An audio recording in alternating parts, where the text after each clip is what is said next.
Link দিছি হুজুর। আচ্ছা হুজুর।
السلام عليكم ورحمة الله.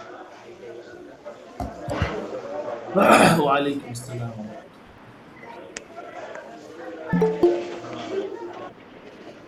আজকে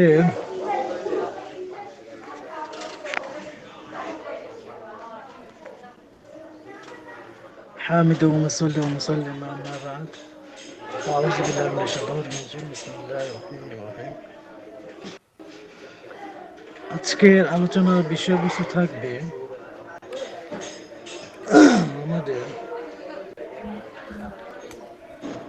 ওয়াশিংটন আল মার্কাজুল ইসলামীর কয়েকটি প্রশ্নের জবাব এখানে দেওয়া হবে।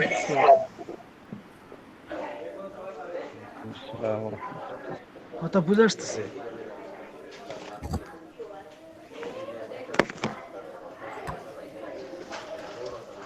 জি জি বোঝা যাচ্ছে।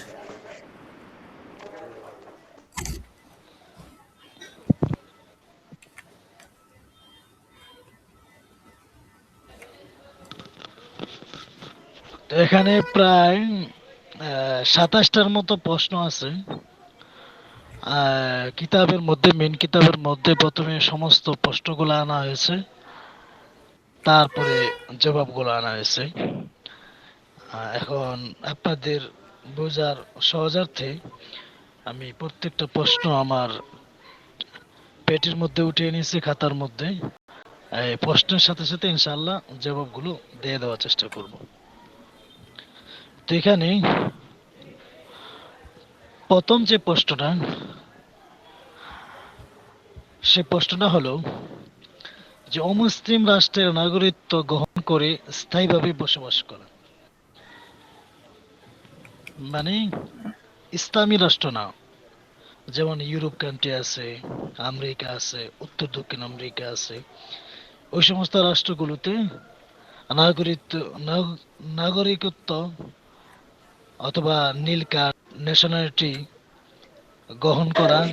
উস্তাদ জি, আপনার আওয়াজটা মনে হয় ক্লিয়ার আসতেছে না। ও আমার এখানে তো ক্লিয়ার শোনা যাচ্ছে, আমি ক্লিয়ার শুনতে পাচ্ছি। আচ্ছা, এখন শুনতে পাচ্ছেন? একটু সাউন্ডটা কম ছিল কি এতক্ষণ? সাউন্ডটা বাড়াইলাম। আমার এখানে ক্লিয়ার শোনা যাচ্ছে, বাকিরা শুনতে পারতেছে কিনা। ও শোনা আচ্ছা, যাচ্ছে, আবার সমস্যা বলতেছি নেই। দেখেন। আজকের আলোচনাটা হবে ওয়াশিংটন আল মার্কাজুল ইসলামের কয়েকটি প্রশ্নের জবাব। প্রায় এখানে 27টা প্রশ্ন থাকবে, 27টা প্রশ্নের উত্তর দেওয়া হবে। তো মেন কিতাবের মধ্যে প্রথমে প্রশ্নগুলো আনা হয়েছে, তারপর ধারাবাহিকভাবে প্রশ্নগুলো আনা হয়েছে, তারপর জবাবগুলো দেওয়া হয়েছে।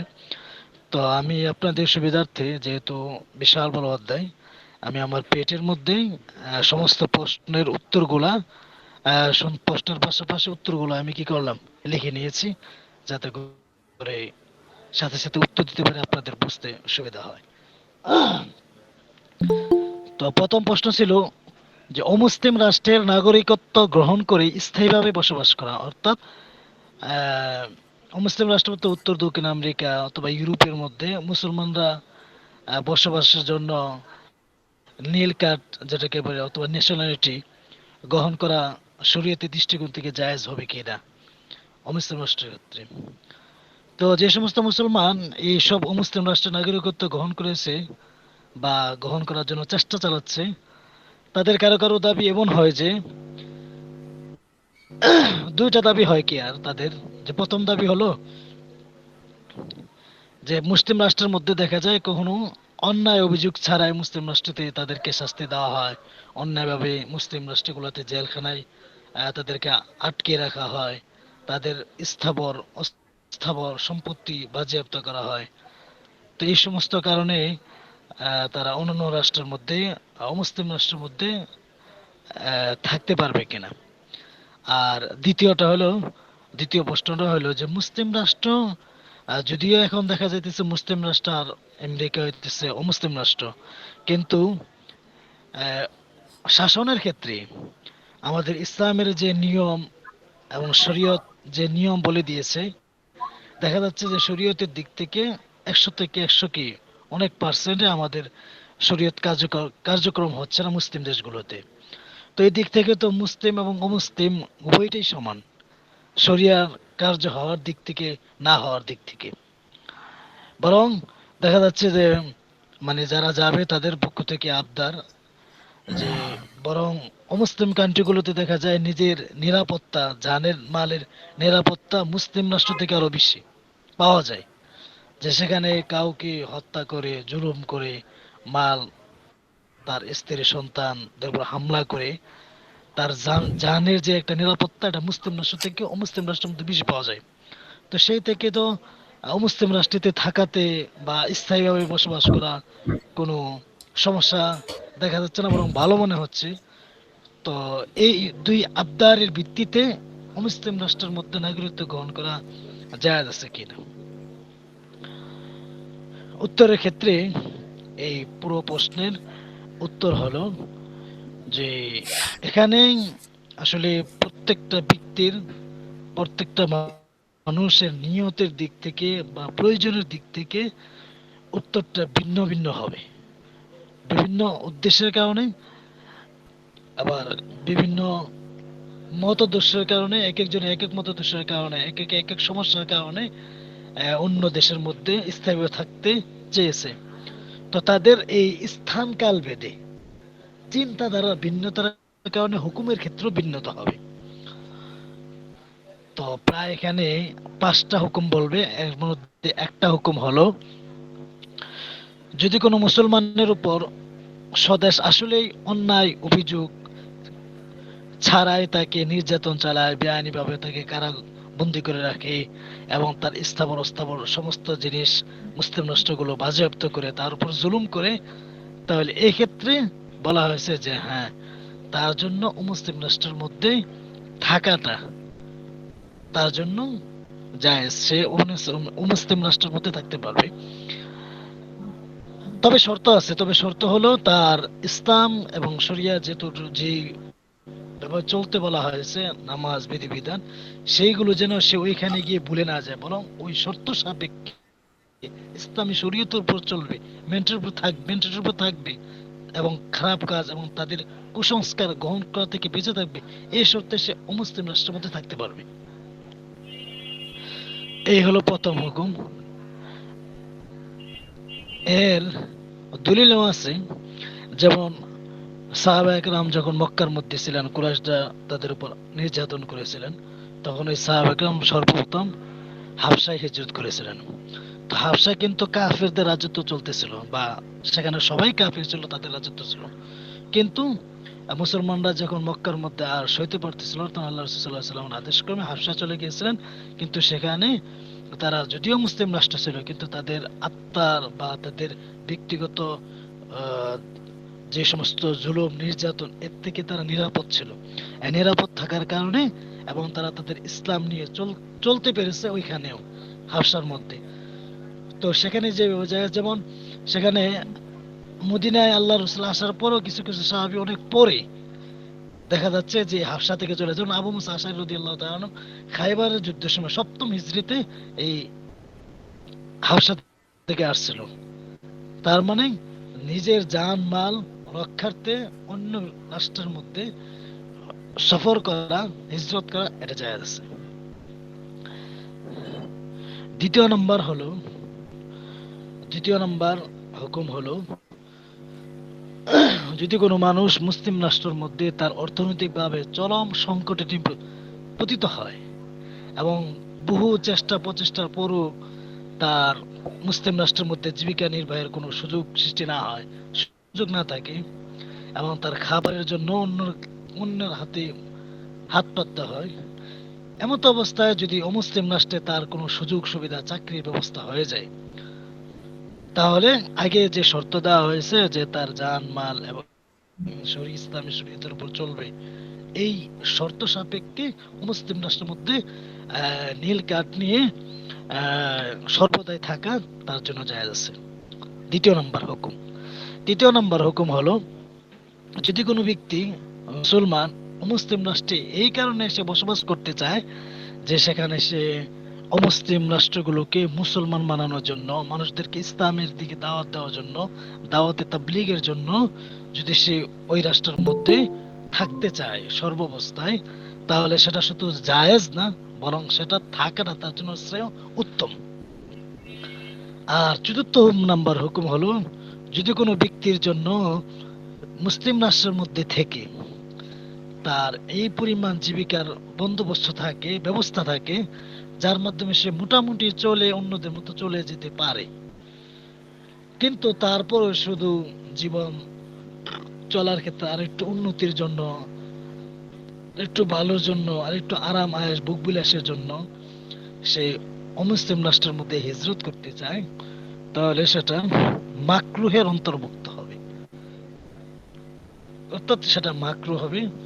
কারণ ধর্মীয় এবং পার্থিব প্রয়োজন ছাড়া অমুসলিম রাষ্ট্রের মধ্যে যা গেলে দেখা যাচ্ছে যে অমুসলিম রাষ্ট্রের যে অপসংস্কৃতি আছে তাদের স্রোতের মধ্যে নিজেকে ভাসিয়ে দিতে হবে। আর বিনা প্রয়োজনে নিজের ধর্ম, আখলাক, চরিত্র নষ্ট করে দেওয়া, এটা কোনোভাবেই ঠিক না। এই কারণে স্বাভাবিক অবস্থায় থাকা, স্বাভাবিক অবস্থায় অর্থাৎ মধ্যবিত্ত পরিবার, তাদের জন্য অমুসলিম রাষ্ট্রে যাওয়াটা মাকরুহের অন্তর্ভুক্ত হবে। কারণ দেখা যাইতেছে অমুসলিম রাষ্ট্রের মধ্যে গেলে তাদের কালচারের সাথে মিলতে মিলতে মিলতে একটা পর্যায়ে ইমানের মধ্যে দুর্বলতা চলে আসে, ক্ষতি হয়, এই কারণে মাকরুহের অন্তর্ভুক্ত হবে। পঞ্চম নাম্বার যে হুকুমটা হবে সেটা হলো, যদি অমুসলিম রাষ্ট্রের মধ্যে এই কারণে যায় যে মুসলমান কোনো ব্যক্তিকে হেয় করার জন্য, যে মুসলমান থেকে অমুসলিম রাষ্ট্রগুলিকে উন্নত, মুসলিম দেশের মধ্যে যারা আছে তাদের থেকে একটু শ্রেষ্ঠত্ব দেখার জন্য, তাদের সাথে একটু দাম্ভিকতা দেখার জন্য, বরত্ব দেখার জন্য যদি যায়, কোন ব্যক্তির কোন মুসলমানকে হেয় করার জন্য, অথবা কোন মুসলিম রাষ্ট্রকে হেয় করে অমুসলিম রাষ্ট্রকে প্রাধান্য দেওয়ার জন্য, অথবা তাদের সাদৃশ্য গ্রহণ করার জন্য ওই অমুসলিম রাষ্ট্রের মধ্যে সে যায়, এই সমস্ত কারণে যদি যায়, তাহলে সম্পূর্ণভাবে অমুসলিম রাষ্ট্রে বসবাস করা তার জন্য হারাম। তাহলে আমরা কি পাইলাম? অমুসলিম রাষ্ট্রের মধ্যে 5টা হুকুম পাইলাম। এক নাম্বার হলো যদি আসলে তার উপর নির্যাতন করে, জুলুম করে দেশ, তাহলে তার জন্য যাওয়া জায়েজ। দ্বিতীয় নাম্বার হলো অর্থনৈতিক দিক দিয়ে দুর্বলতা অনেক হয়, তাহলে তার জন্য জায়েজ।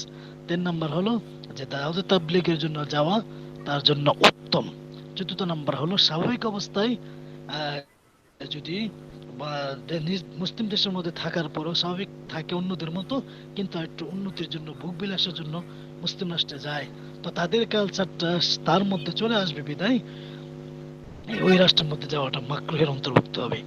আর পঞ্চম নম্বর হলো যদি মুসলিম রাষ্ট্রকে হেয় করার জন্য বা মুসলিম কোনো মানুষকে হেয় করার জন্য এবং অমুসলিম দেশটাকে প্রাধান্য দেওয়ার জন্য, অমুসলিম লোকদেরকে প্রাধান্য দেওয়ার জন্য বা তাদের কালচারের জন্য গ্রহণ করার জন্য যদি ওই রাষ্ট্রে যায়, তাহলে সেটা সম্পূর্ণ হারাম হবে।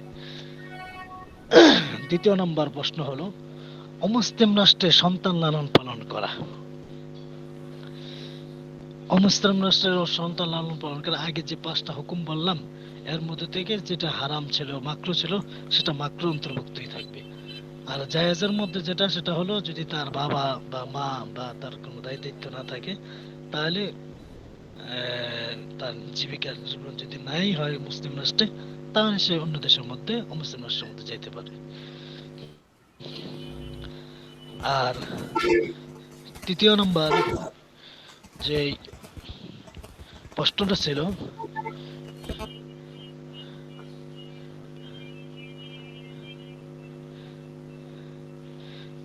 তৃতীয় নম্বর প্রশ্ন ছিল যে মুসলিম মহিলা অমুসলিম পুরুষকে বিয়ে করা, মানে মুসলিম মহিলা অমুসলিম পুরুষকে বিয়ে করতে পারবে কিনা। অর্থাৎ কোনো মহিলা এমন যে যে চাচ্ছে যদি এখন ওই অমুসলিমকে বিয়ে করে তার সাথে যদি আত্মীয়তা সম্পর্কটা গাঢ় হয়, যতটুকু আছে তার থেকেও যদি গাঢ় হয়, বৈবাহিক বন্ধনটা হয়, তাহলে একটা পর্যায়ে হয়তো এই অমুসলিমকে মুসলিম সে বানিয়ে ফেলবে।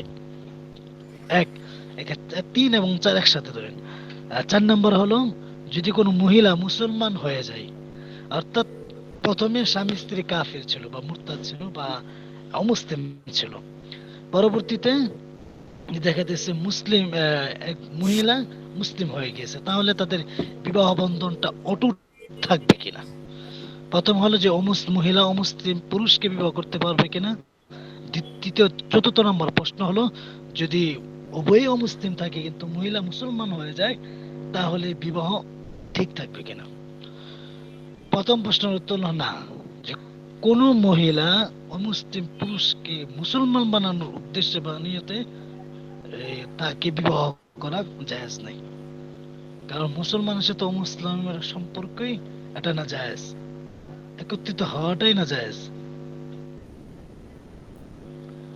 কারণ আল্লাহ তাআলা কোরআনের মধ্যে সুস্পষ্টই বলছেন ওয়ালা তানকিহুল মুশরিকিনা হাত্তা ইউমিনু ওয়াল আবদুল মুমিন খায়রুম মিন মুশরিকিন লাউ আ'জাবাকুম। যে ওয়ালা তানকিহুল মুশরিকিনা, তোমরা মুশরিকদেরকে কি করো না, বিবাহ করো না। এমনকি যদি মুমিন গোলাম হয় তাহলে সেও মুশরিক থেকে, এই গোলামটাও, মুমিন গোলামটাও মুশরিক থেকে উত্তম, যদিও তোমরা আশ্চর্য বোধ মনে করো।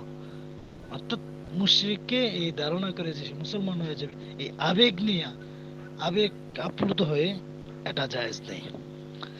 আর চতুর্থ নম্বর প্রশ্ন হলো কোন মুসলমান যদি কোন অমুসলিম দুজন যদি কোন মহিলা যদি মুসলমান হয়ে যায়, তাহলে বিবাহ সমস্ত আইম্মে ফুকাহাদের মধ্যে বিবাহের সাথে সাথে বিচ্ছেদ হয়ে যাবে।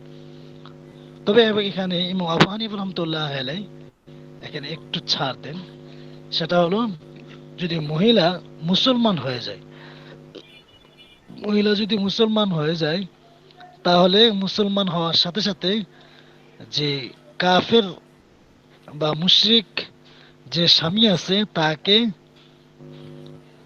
অনুমতি, তাকে একটু সুযোগ দেওয়া হবে। সে সুযোগটা হলো যে আপনি যদি চান তাহলে মুসলমান হইতে পারেন, যদি মুসলমান হন, যদি সাথে সাথে মুসলমান হয়ে যায়, তাহলে তার বিবাহটা ঠিক থাকবে,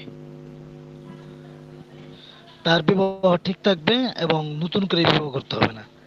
আর যদি সে সাথে সাথে মুসলমান না হয়, বরং পরবর্তীতে কি হয়, মুসলমান হয়, তাহলে পরবর্তীতে তারা আবার বিবাহ করতে পারবে, কিন্তু নতুন করে আবার তাদের বিবাহ বন্ধনে আবদ্ধ হতে হবে। আর যদি আবদ্ধ না হয়, তাহলে তাদের বিবাহ হবে না, ভেঙে যাবে। এরপরে হলো মাসালা 6 নম্বর, মসজিদ বিক্রয় করার ক্ষেত্রে শরীয়তের হুকুম। অর্থাৎ আমেরিকার মধ্যে বা উত্তর আমেরিকার মধ্যে এই অমুসলিম রাষ্ট্রগুলোর মধ্যে সাধারণত মুসলমানদের কাজ হলো যে তারা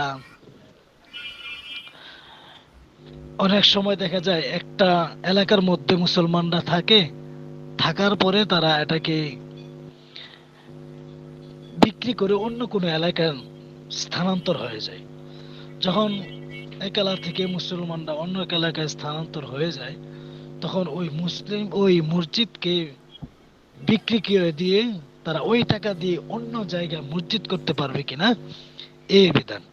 কারণ দেখা যাচ্ছে যে মুসলমানরা এই এলাকা থেকে চলে যায়, তাহলে এই জায়গাটা হয়তো হিন্দু, হয়তো মুশরিকরা গির্জায় বা চার্চ বানিয়ে ফেলবে, অথবা তারা এটাকে ধ্বংস করে ফেলবে। তো সেই থেকে মসজিদকে বিক্রি করা যায় আছে কিনা। তো এই ক্ষেত্রে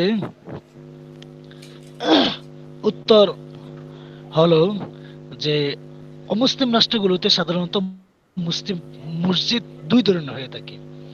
একটা হলো যে মুসলমানরা কোনো এলাকার মধ্যে থাকে, থাকার পরে তারা কোনো একটা জায়গাকে নির্দিষ্ট করে যে নামাজের জন্য অথবা ধর্মীয় কোনো সমাবেশের জন্য তারা নির্দিষ্ট করে, কিন্তু ওইসব স্থানকে শরীয়তের বিধান অনুযায়ী মসজিদ ওদের মতো অক্ষ করা বা মসজিদ বলে তারা নামকরণ করে না, বরং তারা কখনো কখনো এটাকে ইসলামী মার্কাজ বা দারুস সালাত বা দারুল জামাত ইত্যাদি নাম দিয়ে তারা এটারে ডাকে, কিন্তু একদম অক্ষ করে দেওয়া এটা বলে না।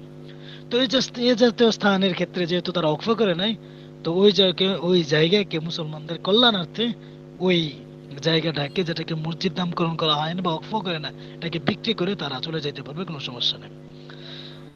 কিন্তু দ্বিতীয় যেটা, যে কিছু কিছু জায়গার মধ্যে দেখা যায় তারা মসজিদ হিসেবে তারা কি করে অক্ষ করে দেয়। আর যে জায়গা অক্ষ করে দেয় এটা সবার জানা মশালা, যে অক্ষকিত জিনিস যখন মুখ থেকে বলে ফেলে যে এটা আমি অক্ষ করে দিয়েছি, তো অক্ষ করে দেওয়ার সাথে সাথে এটা কাগজে কলমে লেখা হোক বা না হোক, সাথে সাথে এটা মালিকের ব্যক্তির জিম্মা থেকে, ব্যক্তির মালিকানা থেকে এটা আল্লাহর জিম্মায়, আল্লাহর মালিকানা দিন চলে যায়। আর যখন আল্লাহর মালিকানা দিন চলে যায়, তখন ওই আল্লাহর মালিকানা দিন থেকে বান্দার মালিকানা দিনের মধ্যে আর কখনো ফিরে আসতে পারে না। অর্থাৎ অক্ষ করে দেওয়ার পরে কখনো ওই জায়গা আবার নতুন করে কোনো কিছু বানানো যায় না। তো যেহেতু তারা এই অন্য রাষ্ট্রের মধ্যেও তারা কি করছে, আপনার অক্ষ করে দিয়েছে, এই জন্য জুমহুর উলামা একরাম, এমনকি ইমাম আবু হানিফা রাহমাতুল্লাহ আলাইহি, ইমাম শাফিঈ রাহমাতুল্লাহ আলাইহি, ইমাম মালিক রাহমাতুল্লাহ আলাইহি, ইমাম আবু ইসহাক রাহমাতুল্লাহ আলাইহি, সকলের মতো ওই জায়গাকে আর বিক্রি করা যাবে না বা মালিকানা পরিবর্তন হবে না। তবে এখানে ইমাম হাম্বলী রহমতুল্লাহ আলাইহি, আহমদ ইবনে হাম্বল রহমতুল্লাহ আলাইহি এখানে একটু ছাড় দিয়েছেন। উনি উনি এবং এর সাথে যার সাথে ইমাম মোহাম্মদ রহমতুল্লাহ আলাইহি, ওনাদের কথা হলো যে মসজিদের জায়গাটা আসলে দান করেছিল মালিকানা এই জন্য যে এখানে আবাদত হবে, মানুষ এখানে আবাদত করবে। কিন্তু আবাদতের জন্য তারা যখন দান করেছে, যখন আবাদত চলতেছিল তখন তাদের মাকসাদ উদ্দেশ্য ঠিক আছে, কিন্তু যখন তার মসজিদে চতুর্পাশে লোক চলে যায় এবং সেখানে আর আবাদত না হয়, তখন যে দান করেছে তার ওই দানের যে উদ্দেশ্য ছিল, ওই উদ্দেশ্য না থাকার কারণে তারা বলেন যে এখন এটা মালিকানা পরিবর্তন হতে পারে, যেহেতু তাদের উদ্দেশ্য পুরা হচ্ছে না। কিন্তু আবু ইউসুফ রহমতুল্লাহ আলাই বা আমাদের জমহুর উলামা একরামের দলিল হলো ওই যে উমর রাদিয়াল্লাহু তাআলার কথা, যখন উনি খাইবারের সম্পত্তি অক্ষ করে দিয়েছিলেন, তখন তিনি অক্ষ করার সময় এই শর্তকে অন্তর্ভুক্ত করে দিয়েছেন, এভাবে যে আন্নাহু লা ইবাউ আসলা ওয়ালা তুবতা ওয়ালা তুরাস ওয়ালা তুহাব, যে ভবিষ্যতে এই জমিন বিক্রিও করা যাবে না, ক্রয়ও করা যাবে না, তাতে উত্তরাধিকারও জারি হবে না, এবং কাউকে এটা হেবাও করা যাবে না। তার মানে এটা একদম আল্লাহ তাআলার কাছে চলে গেছে, এখান থেকে কেউ কিছু করতে পারবে না, বান্দার মালিকের মধ্যে আর আসবে না। এখানে তারা আবু ইউসুফ রহমতুল্লাহ আরেকটা দলিল দেন ওনাদের দলিলের যে ইবাদতের জন্য, যে বাইতুল্লাহ দেখা যায় আল্লাহর ঘরের জন্য, আল্লাহর ঘর বানানো হয়েছে, কিন্তু ফাতরাতের সময় অর্থাৎ ঈসা আলাইহিস সালাম এবং রাসূল আকরাম সাল্লাল্লাহু আলাইহি সাল্লামের জামানার মধ্যে প্রায় 600 বছর পার্থক্য। 600 বছর পার্থক্য হওয়ার কারণে এটার মধ্যে দেখা যায় 360টা মূর্তি তারা এটার ভিতরে ঢুকানো হয়েছিল। তখন তো আবাদত এটার মধ্যে করা হয় না, বরং তার মধ্যে শিরকি কাজ করা হয়েছে, অন্যায়ের কাজ করা হয়েছে। কিন্তু এরপরেও দেখা যাচ্ছে পরবর্তীতে এটা মসজিদ হিসেবে বাকি ছিল। তো এখানেও কি থাকবে, আবাদত করুক বা না করুক মসজিদ হিসেবে বাকি থাকবে। এটা হচ্ছে ইউসুফ রহমতুল্লাহ জমহুর উলামায়ে কেরামের কথা কি আর। তবে এখানে আরেকটা সুযোগ দেওয়া হয়েছে, আল্লামা তকি উসমান হাফিজাহুল্লাহ যেটা বলতে চাচ্ছেন, যে যেহেতু এখানে মুহাম্মদ রহমতুল্লাহ আলাইহি এবং আহমদ ইবনে হাম্বল রহমতুল্লাহ আলাইহি একটু ছাড় আছে, যে মালিকানা স্থানান্তর করা যাইতে পারে, ওয়াকফের জিনিসে বিক্রি করা যাইতে পারে। এক্ষেত্রে ওনারা বলেন যে যেহেতু যদি এমন হয় যে আচ্ছা। অমুসলিম রাষ্ট্রগুলোতে তাদের চলে যেতে হয়, আবার ওই জায়গার মধ্যেও কোনো কাজ না লাগে এবং এটা খ্রিস্টানরা বা অন্য মুসলিমরা দখল করে নেই, তো সেই থেকে ইমাম আহমদ ইবনে হাম্বল রহমতুল্লাহ আলাইহি মাসলাককে গ্রহণ করে এবং মোহাম্মদ রহমতুল্লাহ মাসলাককে গ্রহণ করে ওই অমুসলিম রাষ্ট্রের মধ্যে ওই জায়গাটাকে বিক্রি করে ওই টাকা দিয়ে অন্য কোনো জায়গায় মসজিদ তৈরি করতে পারে, অনুমতি আছে। এটা শুধুমাত্র ওই মোহাম্মদ রহমতুল্লাহ আলাইহি আহমদ ইবনে হাম্বল রহমতুল্লাহ আলাইহি মাসলাককে গ্রহণ করে। আচ্ছা। 7 নম্বর প্রশ্ন আপনার হলো শরী মাযহাব মাহরাম ছাড়া সফর করা, অর্থাৎ যদি কোনো মাহরাম না থাকে তাহলে সমস্যা মাহরাম নাই। ছাড়া সফর আরে করা মিয়া। যাবে কিনা, হ্যাঁ। এই বিষয়ে প্রশ্ন কি আর। তো মাহরাম ছাড়া ভিন দেশের মধ্যে সমস্যা নাই। শিক্ষার জন্য আপনি অথবা রিল্যাক্সে নিজের থাকেন। আয়ের বেশি জন্য একদম বেশি। সফর করা এটা আমার যাবে কিনা। তোমার থেকে হাত দিয়ে। বর্তমানে দেখা যায় অনেক ঠিক আছে। স্টুডেন্ট, অনেক ছাত্রী শিক্ষার জন্য ভিন দেশে যাচ্ছে শরীয়তের হুকুমকে বা এটা বিধানকে। এটা 4 টাকা 4 টাকা দিছি তো 4 এখানে টাকা। উত্তরের মধ্যে প্রথমে মুসলিম শরীফের হযরত আবু সাঈদ খুদরী রাদিয়াল্লাহু তাআলা থেকে একটা হাদিস, রাসূল সাল্লাল্লাহু বলেন যে লা তুসাফিরুল মারআতু ফাওকা সালাসিন ইল্লা ওয়া মা'আহা যাওজুহা আও যু রাহমিন মুহরামিন মিনহা, যে আপনি তো ক্লাস করেন না, কোন ওয়াইফাই মহিলা শেয়ার করেন। সফর করতে পারবে না 3 দিনের, অর্থাৎ আরে বাবা। শরীয়ত দূরত্ব হলো কি 48 মাইলের অধিক সফর করবে না। তবে করতে পারবে যদি তার সাথে কি স্বামী অথবা তার মাহরম কোনো পুরুষ থাকে। তো এই উপরোক্ত হাদিস থেকে সুস্পষ্ট ভাষায় এটা বুঝে না, আসে আপনি তো যে এখানে মহিলারা উস্তাদ একাকী হিসাবে সফর আছেন, করতে উস্তাদ পারবে না, হিসাবে নাই এটা নাই। নিষেধাজ্ঞা আছে। তাছাড়া জম্মু ফুকাহা কেরাম এই বর্তমান হাদিসটা নাও দ্বারা ওই দলিল পেশ করেন যে হজ আদায়ের জন্য, ফরজ হজ আদায়ের জন্য আসো তো মহিলাদেরকে হয়েছে। শরী মাহরাম ছাড়া সফর করা নাজায়েজ। মাথা নষ্ট। সে তুলনায় যদি ফরজ হজ, যার উপর হজ আরে ফরজ মেয়ে, এটা হয়ে গেছে, 24 ঘন্টা। ওইটাও যদি মাহরাম ছাড়া জায়েজ না হয়, তাহলে ও, শিক্ষা তো আপনার আরো নাম নগণ্য সার্চ দিলে বিষয়, কি জানো জানি আসে না, আরো এটা একটা নগণ্য সমস্যা ব্যাপার। হচ্ছে। ওয়েবসাইট বা তো আছে। এই প্রয়োজন বা উপার্জনের জন্য এটা না, তো আরো আগে নগণ্য এই যে বিষয়। দেখেন আমি তো দিচ্ছি। এই জন্য এ, সফর করা আগে একদমই এটা মানে কি জায়েজ জানি না। একটা হইছে, আমি বুঝতেছি না। আগে কারণ আপনার নাম ইসলামের সার্চ দিলে মধ্যে সবার আগে আইতো। মহিলাদের কিন্তু দায়িত্ব এখন বিবাহের আগ এটা আমি পর্যন্ত নিজেও বাবার বুঝতেছি উপর না, আরো দায়িত্ব থাকে, অনেকে নাম আছে, তার কিন্তু ভরণ এখন পোষণের। এটা আর বিবাহের পরে তার দায়িত্ব চলে যায় স্বামীর উপরে। অতএব মাহারাম ছাড়া মাহারাম ছাড়া তাকে অন্য রাষ্ট্রে ওয়েবসাইট তো সফর আছে, করা এই যে যায় না। লিংক তবে দিছি। হ্যাঁ, একটু কথা আছে, যদি স্বামী মারা যায়, আবার তার কোনো সন্তান না থাকে, বাবাও না থাকে, তার চলার মতো কোনো ব্যবস্থাও না থাকে, তাহলে অন্য রাষ্ট্রের মধ্যে শরী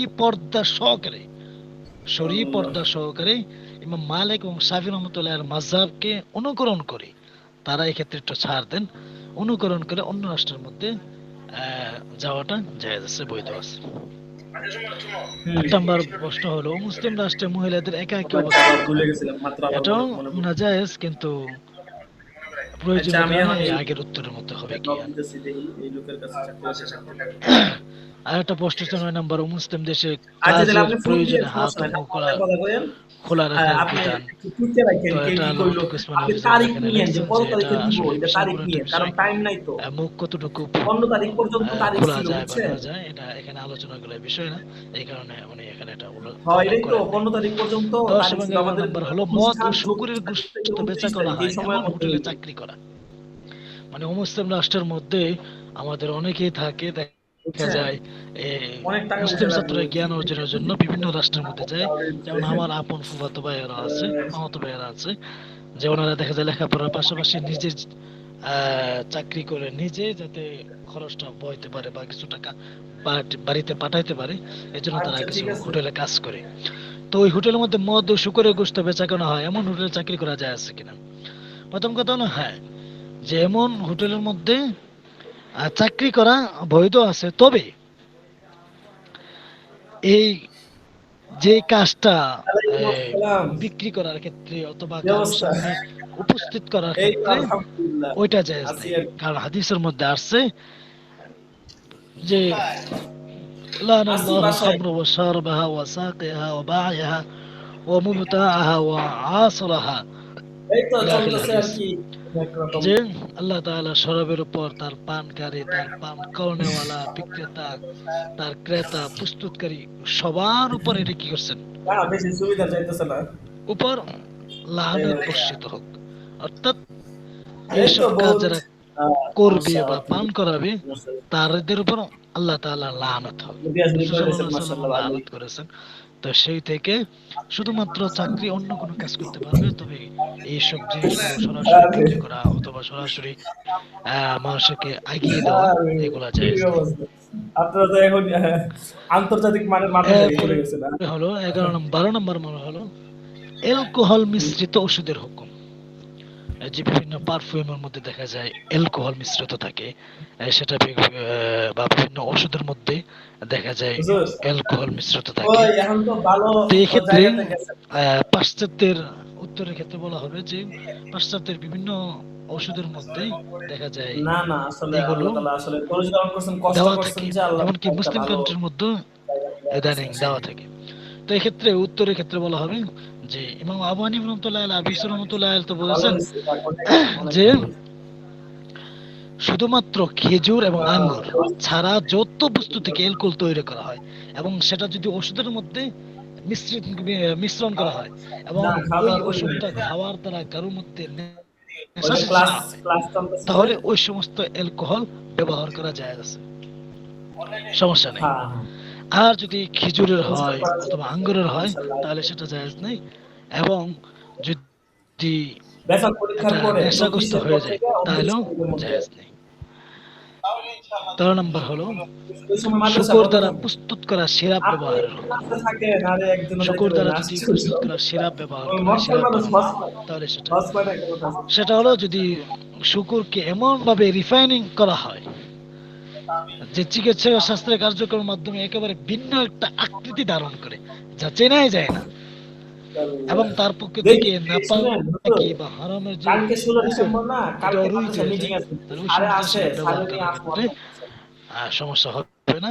ঠিক আছে, দেখি স্যারে আর যদি আসে শুকিরের হাকিকত যদি বিদ্যমান না থাকে, আর যদি হাকিকত বিদ্যমান থাকে, হ্যাঁ, মাদ্রাসায়। এমন তার গন্ধ, এমন নাপাকি সবকিছু থাকে, প্রভাব ফেলে, তাহলে আমার ওইটা ওই ব্যবহার করা যাবে না। স্যার আমার মাঝখানে অসুস্থ হয়ে গেছিল। 15 নম্বর হলো আহ, আপনার 14 নম্বর হলো মসজিদের মধ্যে বিয়ে শাদীর উৎসব করা। মসজিদের মধ্যে এমন সাথে বিয়ে শাদী, মুসলিম ঠিক রাষ্ট্রের আছে, মধ্যে এমন মিটিং হয় যে বিয়ে শেষ শাদীর করে অনুষ্ঠান করে, তারপরে কিন্তু তার মধ্যে গান বাজনা ইত্যাদি হয়। তো মসজিদের মধ্যে বিয়ে করা তো সুন্নত, বিয়ে হতে টাকা পারে, দেয় এটা বেটা। মুস্তাহাব, সমস্যা নেই। কিন্তু ওই যে মসজিদের মধ্যে অতিরিক্ত যে নাচ গান, আনন্দ ফুর্তি, ওইটা জায়েজ নেই। 15 নম্বর হলো খ্রিস্টান নাম রাখা। অন্য দেশের মধ্যে এমন আছে যে যেই আগে উঠে একটা গেছে। পার্চা দেওয়া থাকে বা একটা ফেহরিস্ত দেওয়া থাকে, যে ফেহরিস্তের মধ্যে যে নামগুলো আছে এই নামের ভিতরে নাম রাখতে হবে, অন্য নাম রাখা যাবে না। তো আর কানা খালি। অমুসলিম রাষ্ট্রের মধ্যে তো অমুসলিম নামগুলোই থাকে। তো যদি কোনো সুযোগ না থাকে অন্য নাম রাখা, তাহলে কি 60 করবে? টাকা। তাহলে এক্ষেত্রে দুইটা উত্তর। এক হলো এমন নাম রাখা যেটা মুসলমানদেরও রাখে, আবার কি অমুসলিমরাও রাখে, যেমন ইব্রাহিম, সুলাইমান, মরিয়াম, লুবনা, রাহিম, দাউদ, ইসাক, এই নামগুলো তাদের মধ্যে ব্যবহৃত, আমাদের মধ্যে ব্যবহৃত, এমন নাম রাখা। অথবা আরেকটা কাজ হলো যে তাদের যেহেতু প্রশাসনিক আইন আসলে হলো যে সবই তাদের নামগুলো রাখা, তাহলে তাদের সামনে তো ওই নামগুলো রাখবে, কিন্তু ডাকার সময় বাড়ির মধ্যে বা ঘরোয়া ভাবে ডাকার সময় ওই নাম দিয়ে রাখবে না, বরং মুসলিম কোনো নাম দিয়ে ডাকবে। 16 নম্বর হলো বিচ্ছেদের নিয়ত গোপন রেখে বিয়ে করা। অর্থাৎ অমুসলিম বুঝি না। রাষ্ট্রের মধ্যে বিয়ে করছে, কিন্তু নিয়ত হলো তাকে ছেড়ে দিবে, এই নিয়তে বিয়ে করা যাবে কিনা? এক্ষেত্রে আসলে বিয়া আসলে তিন হ্যাঁ, প্রকার সময় আছে, সময় আছে। বলা যায়। একটা হলো মুতা বিয়ে, একটা হচ্ছে মাদ্রাসায় নেকা জানা তো অনেক নেতায় মুকা মুতা, নেকা মুআক্কাদ আমরা পড়ছি। তো নেকা মুতা হলো যে দুইজন পুরুষ মহিলা একটা নির্দিষ্ট সময়ের জন্য কেন? একত্রে বিয়ে করবে, তখন তার মধ্যে কোনো বিয়ে চুক্তি অথবা তার মধ্যে যে দুইজন সাক্ষী এবং অন্যান্য শর্তগুলি এরা কোনোটাই থাকবে না। তো ওই নেকে মতো যেটা সেটা একদম নাজায়েজ হারাম। আর নেকে মুআক্কাদ যেটার মধ্যে দুইজন সাক্ষী থাকবে, ঠিক আছে, কিন্তু তারা একটা নির্দিষ্ট সময়, যে 6 মাসের জন্য আমরা বিয়ে করব, 6 মাস পরে আমাদের বিয়েটা কি অটো ভেঙে যাবে, তাহলে সেটাও জায়েজ নেই। দ্বিতীয় নাম্বার বিয়ে হলো যে বিয়ে করতেছে দুইজন সাক্ষীর মাধ্যমে, মুহররমের মাধ্যমে সবকিছুই, কিন্তু তাদের বিতর্কত নিয়ত হলো যে আমরা বিয়েটাকে সারা জীবনের জন্য টিকিয়ে রাখবো না।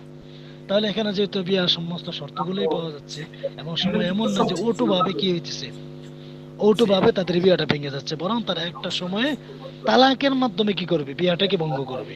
আর তালাকের মধ্যে বিয়াকে যদি ভঙ্গ করে তাহলে তো সেটা সমস্যা নাই। এই তৃতীয় পর্বের যে বিয়া, অন্য কোনোটা নিয়ত রেখে বিয়ে করা, এটা সমস্যা নাই, বিয়া হয়ে যাবে। মানে মন মেজাজ ভালো লাগে, বুঝছেন? মন মেজাজ হলে একটু মানুষ 17 ভালো। নম্বর মশলা হলো পারফিউম ব্যবহারে মহিলাদের সেজে গুজে চাকরিস্থলে যাওয়া, এটাও না জায়েজ। বুঝেন নাই? আমার ছেলে যদি কোনো সমস্যা না দিলে, এই জাতীয় বিষয় থাকে আর কি, বুঝছেন? 19 যা নম্বর, আমাদের 18 নম্বর হলো নামাজ আদায়ের জন্য ভাড়ায় গির্জা নেওয়া। মুসলিম রাষ্ট্রগুলোর মধ্যে দেখা যায় যদি কোনো বিয়ের যে অনুষ্ঠানের যে জায়গাগুলো আছে, নিয়ে ওই আসলাম। জায়গাগুলো যদি তারা কমিউনিটি সেন্টার যদি তারা কি করতে যায়, ঈদের নামাজের জন্য বা বিভিন্ন উৎসব, বিভিন্ন ওয়াজ মাহফিল বা ইসলামিক কোনো অনুষ্ঠানের জন্য তারা এটা কি করতে যায়, ভাড়া করতে যায়, টাকা বেশি লাগে। কিন্তু খ্রিস্টানদের গির্জা যদি তারা ভাড়া করতে যায়, কখনো কখনো তারা ফ্রিতেই পেয়ে যায়, আবার কখনো কখনো দেখা যায় অল্প টাকাতেই তারা ভাড়া পায়। তো আব্দুল্লাহ সাহেব সেই থেকে বলতেছে, এই স্যার, গির্জা নামাজের জন্য আজ আমাকে ফোন আহ, দিতে পারেন? ভাড়া করা যায় আছে কিনা। হ্যাঁ, তা এখানে কয় উত্তর হবে যে আল্লাহ কি তাআলা, করব? আল্লাহ রাসূল এই সাল্লাল্লাহু আলাইহি মানে ওয়াসাল্লাম আসলে বলেছেন জুইলাতিল আরদু কুল্লা মসজিদা, একটা জিনিস যে আপনি পুরা পৃথিবীকে দেখেছি। আমার জন্য মসজিদ বানিয়ে দেওয়া হয়েছে। সেই থেকে মানে আমরা যখন মূর্তি ছিলাম, আহ, কেমন ছিলাম আমরা, থাকতাম না। গির্জাগুলোকে ভাড়া করে নামাজ পড়া যায়। এখন আসলে ওইরকম তবে কোনো এটার মধ্যে যেহেতু ফটো ইত্যাদি থাকে, এরকম কেউ এই নাই যে একটু ফটো আড্ডা মাড্ডা মারা সেখানে ঘুরে গেছে। তারপর নামাজ পড়বে। এর লগে এই যে 20 দারুণ নম্বর হলো শরীফ আহলে বাজার, কিতাবের জবাইকৃত পশুর হুকুম কি। আহলে কিতাবরা বিভিন্ন বিষয় নিয়ে অনেক ইহুদি সময় আমাদের তো খ্রিস্টানদেরকে জবাই করলেই খাওয়া যাবে নাকি না? যে আহলে কিতাব যেহেতু তাদের একটা ইমান পুরোপুরি না থাকলেও কিতাবের উপর থাকার কারণে মাদ্রাসা নিয়ে অনেক তাদের সমস্যা জবাইকৃত হইতেছে। খাওয়া যাবে কিনা। এর উত্তর হলো যদি তারা বিসমিল্লাহ পরে জবাই করে তাহলে মুসলমানরা যেভাবে জবাই করলে খাওয়া যাবে, তাদেরটাও খাওয়া যাবে। কিন্তু তারা যদি বিসমিল্লাহ না বলে জবাই করে এরপরও খাওয়া যাবে, এটা তো আপনাদের জায়েজ মাদ্রাসায় কি হবে না, শিক্ষক বরং লাগবে তাদেরটা নাকি? খাওয়া যাবে না, হারাম। 21 নম্বর হলো শরীয়তের দৃষ্টিতে গর্হিত কাজ হয় এমন উৎসবের অংশগ্রহণ করা। বিয়ে শরীয়তে দিছে? যদি হারাম কাজ হয়, এমন গান বাজনা নিয়ে ইত্যাদি হয়েছে? মধ্যে অংশগ্রহণ করা, কিন্তু অমুসলিম রাষ্ট্রগুলোর মধ্যে যদি তারা এখানে খাওয়া দাওয়া আমার এবং এক অনুষ্ঠানের মধ্যে পরিচিত ভাই অংশগ্রহণ না করে, বলছে আর কি, তাহলে একজন তাদেরকে মাদ্রাসা ভিন্ন নজরে দেখা তাই হয়, দরকার। বরং তাদেরকে সমাজ থেকে, তাদের সমাজ থেকে বিচ্ছিন্ন করে আমি দেখা সত্যি হয়। জানি না, তো আপনার তো নাম্বার সেই দিলে সময় আপনার তাদের পাঠাইলে অংশগ্রহণ করার হুকুম কি।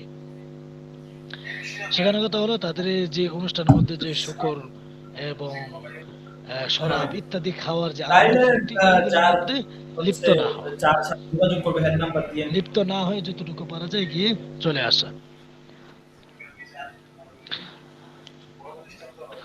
আরেকটা ছিল যে দিন বড় হওয়ার কারণে রোজার সময় কমানোর কোনো সুযোগ আছে কিনা। আল্লাহ তাআলা রাসূল বলেন এটা এখানে বলার জায়গা না, বরং এটা অনেক বিশাল বড় আহ, বিশাল বড় প্রশ্ন। এখানে সেটা এমদাদ রে, কুলাবে না বা জায়গা সংকুলন হবে না, সেই কারণে আল্লাহ হাফিজাহুল্লাহ এখানে সেই উত্তরটা দেন নাই। 1 নম্বর পর হলো মুসলিম রাষ্ট্রে কোনো প্রতিষ্ঠানে মুসলমানদের চাকরি করা। মুসলিম রাষ্ট্রের মধ্যে কোনো প্রতিষ্ঠানের মধ্যে সরকারি চাকরি করা, মুসলিম রাষ্ট্রের মধ্যে কোনো সরকারি চাকরি পেলে ওই চাকরি করতে ইয়া পারবে করেন কিনা। হুজুর, ওই যে মানে এখানে যে বলা হয়েছে যে দায়িত্ব দিয়ে চাকরি শুধুমাত্র চাকরি করলে ঠিক আছে। সমস্যা নাই, কিন্তু যদি এমন হয় অমুসলিম রাষ্ট্রের মধ্যে মুসলমানকে এমন পারমাণবিক বোমা, হ্যাঁ, অথবা বিশাল বড় কোনো অস্ত্র বানানোর জন্য, মুসলমানদেরকে শেষ করার জন্য যদি অস্ত্রের বানানোর জন্য তাদেরকে চাকরিতে নিয়োগ দেওয়া হয়, তাহলে এই সমস্ত চাকরি থেকে বিরত থাকা, এবং এটা তাদের জন্য ঠিক না, জায়েজ না। 25 নম্বর হলো মুসলিম ইঞ্জিনিয়ার খ্রিস্টান উপাসনার জন্য ডিজাইন বা নকশা তৈরি করা। মুসলমান হুজুর ইঞ্জিনিয়ার কিন্তু ভালোই খ্রিস্টানদের ভালোই শিখতে উপাসনাকে আছে। সৌন্দর্য বাড়ানোর জন্য, ডিজাইন করার হয় জন্য, কি? নকশা করার জন্য চাপ। সেটা ভাড়া নিতে পারবে কিনা। এখানে উত্তর হ্যাঁ দেওয়া হ্যাঁ হয়েছে হ্যাঁ, তাআউনু আলাল বিররি ওয়াত তাকওয়া ওয়া লা তাআউনু আলাল ইসমি ওয়াল উদওয়ান, আসলে যে তোমরা সৎ কাজে সহযোগিতা করো, অন্যায় এবং মাদ্রাসা গুনাহের মানে কাজে যে তোমরা সহযোগিতা করো অবস্থাটা না। মনে করেন যে যে এখানে উত্তর দিয়ে আমার বলা হয়েছে যে মনে করেন করতে মন চায় না, এই এখানে ঢোকার পরে তাদেরকে ভালো জায়গা থেকে এই বিভিন্ন জায়গা কাজটা থেকে করে দেওয়া অফার জায়েজ আসছে, হবে না। এক জায়গা থেকে মোটামুটি ভালো গেলেই হয়ে গেল হইলে 26 নম্বর হলো মনোনয়ন সব স্বামীর রুজি রোজগার হারাম হলে না স্ত্রী লাগে থাকে। সন্তানকে আশফাক সাহেব হুজুরই ফোন দিছিল একবার। স্বামী কামাই করতেছে হারাম, কিন্তু স্ত্রী হ্যাঁ, বা সন্তান এক জায়গা তারা তো থেকে কামাই করতে পারতেছে না, আরো অর্থাৎ শরাব সহযোগিতা করলো। মদ ইত্যাদি বিক্রি করতেছে।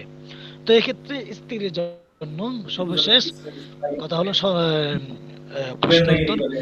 যে স্ত্রীর জন্য সর্বপ্রথম করণীয় হলো যে তার স্বামীকে যতটুকু সম্ভব বুঝানো, ঠিক আছে যে দোয়া যেন করেন। হারাম ঠিক আছে ইনশাআল্লাহ। কাজের মধ্যে বা হুজুর, হারাম রুজি রোজগারের মধ্যে হ্যাঁ কালকে সে যদি না সারা করে। আসে ইনশাআল্লাহ আসবো কনফার্ম। আর যদি সে ঠিক আছে করেই দেখা হবে থাকে বা ইনশাআল্লাহ। করতেই থাকে, আসলে দেখা তাহলে স্ত্রীর যদি অন্য কোনো পন্থা থাকে আয় আরে আমি রোজগার এদিকে করা, গেছি যে তাহলে সে লন্ডন মিথ্যা মার্কেট না না খেয়ে চিনি আমি। সে আয় রোজগার করে তার মাধ্যমে সে জীবন যাপন চালাবে। আর যদি তার দ্বারা এটাও সম্ভব না আচ্ছা হয়, ইনশাআল্লাহ ঠিক আছে। তাহলে ওই স্ত্রীর জন্য, যেহেতু আচ্ছা, স্ত্রীর দায়িত্ব, স্বামীর দায়িত্ব স্ত্রীকে পালা এবং নাবালেগ কে পালন, লালন পালন করা, সেই থেকে ওই স্ত্রী এবং ওই নাবালক ছেলে যতটুকু সম্ভব তাদের এই হারাম টাকার মাধ্যমে চলতে পারবে, কিন্তু চললে গুনাহটা ওই স্বামীর হবে না, গুনাহটা ওই স্ত্রীর হবে না, বরং ওই গুনাহটা খাওয়ার কারণে, হারাম টাকার কারণে এই গুনাহটাও স্বামীর হবে। আর যদি সাবালক ছেলে হয়, সাবালক যদি ছেলে হয়, তাহলে 18 বছর হলে ওই ছেলের জন্য বাবার হারাম টাকা খাওয়া যায় না, বরং তার ব্যক্তিগতভাবে নিজে থেকে নিজে থেকেই কামাই করে তারপর থেকে কি খাবারের আয়োজন করতে হবে, খাবারের ব্যবস্থা করতে হবে। লাস্ট যে চার্চের জন্য চাঁদা দেওয়া, অর্থাৎ গির্জার জন্য চাঁদা দেওয়া যায় আছে কিনা, গির্জার জন্য বা গির্জার কোনো সংগঠনের জন্য, উপাসনের জন্য, এই সমস্ত আহ, গির্জার কাজের জন্য চাঁদা দেওয়া কোনোভাবেই জায়েজ নাই। তবে যদি অন্য কোনো ভালো কাজের জন্য হয়, তাহলে সেটা সমস্যা নেই। তো আজকে আমাদের যে প্রশ্নগুলো ছিল, প্রশ্নের জবাব একদম পুঙ্খানুপুঙ্খানু নাহলে মূল কথাগুলো ইনশাল্লাহ দেওয়ার চেষ্টা করছি আজকে। যেহেতু সময় মোটামুটি প্রায় অনেক হয়ে গেছে, আজকে এই পর্যন্তই থাক। ইনশাল্লাহ আমরা সামনে বাড়বো। আসসালামু আলাইকুম ওয়া রাহমাতুল্লাহি ওয়া বারাকাতুহু। ওয়ালাইকুম ওয়ালাইকুম আসসালাম আসসালাম ওয়া রহমতুল্লাহ রাহমাতুল্লাহ।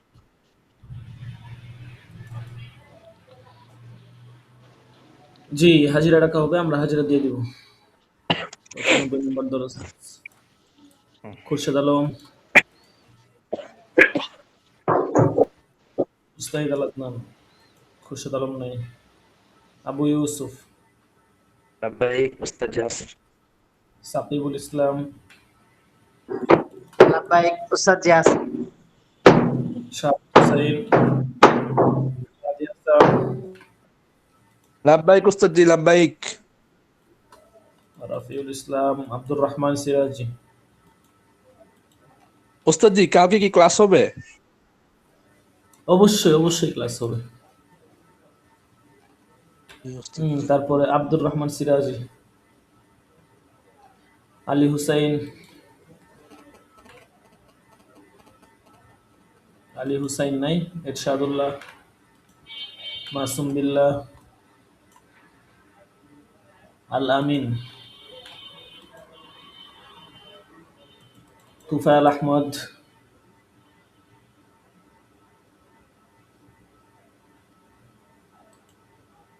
আল আমিন খৈরি, ইউসুফ মাহমুদ, মনিরুল ইসলাম, হযরত আলী।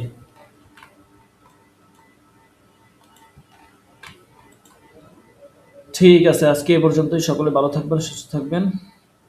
আল্লাহ হাফিজ। আসসালামু আলাইকুম ওয়া রাহমাতুল্লাহি ওয়া বারাকাতুহু। ওয়ালাইকুম আসসালাম রহমতুল্লাহ।